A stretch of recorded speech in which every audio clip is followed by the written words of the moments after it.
Mercy, mercy, mercy.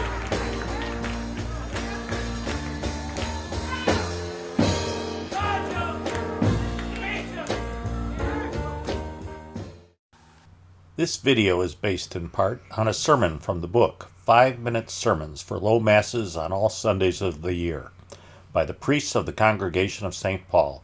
It was written in the year 1893. The Sunday after Easter is the Feast of Low Sunday. This is a beautiful day on the church calendar, and it brings a close to the solemnities of Easter. So why is it called Low Sunday? The name is of uncertain origin. There are two possible explanations. First, it might be derived from the word below, which in earlier English usage would indicate the Sunday after Easter, or it might have a liturgical meaning, so called to indicate the contrast between the Great Easter solemnity and the Sunday that ends the octave. Unfortunately, Low Sunday has been discarded by the Novus Ordo Church. That's really a shame because it breaks up the continuity that flows from Lent and then through the Easter season. In the early days of the Church, it was a practice for catechumens to be baptized on Holy Saturday. Nowadays, that's been delayed until the following day, Easter, but in earlier days, those who were baptized on Holy Saturday then received their first Holy Communion the following day on Easter.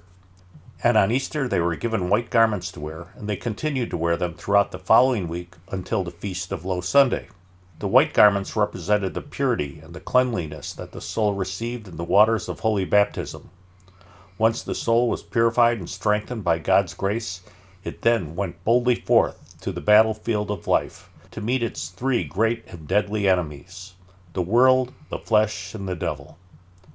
Then on Low Sunday, the catechumens took off their white garments for the first time and joined their comrades in the congregation.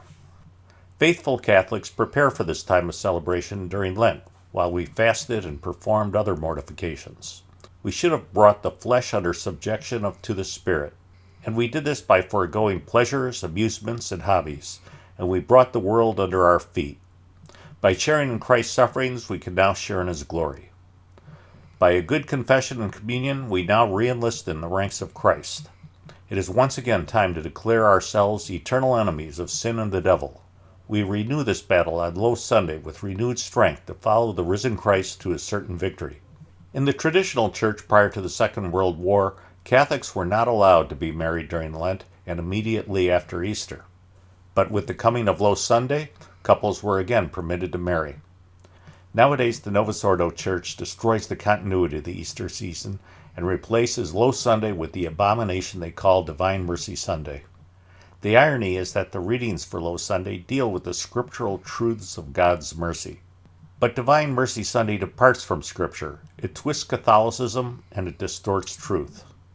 In past videos, we described some of the problems with the Divine Mercy devotion, and among them are that it fosters presumption, elevates the chaplet to the level of a sacrament, demands confidence in an image beyond that allowed by the Church. Sister Faustina saw herself as being greater than the Blessed Mother.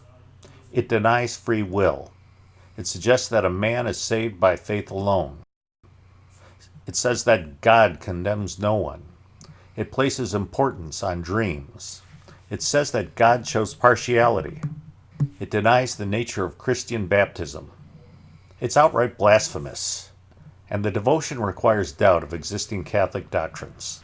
Therefore, brethren, stand fast and hold to the traditions that you have learned. Well, I hope you enjoyed this installment. I'll be back again soon with another one, but in the meantime, please pray for the Church. Mercy, mercy, babe.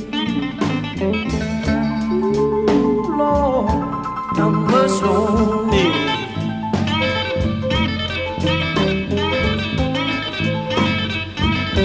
Wherever I done somebody wrong, have mercy.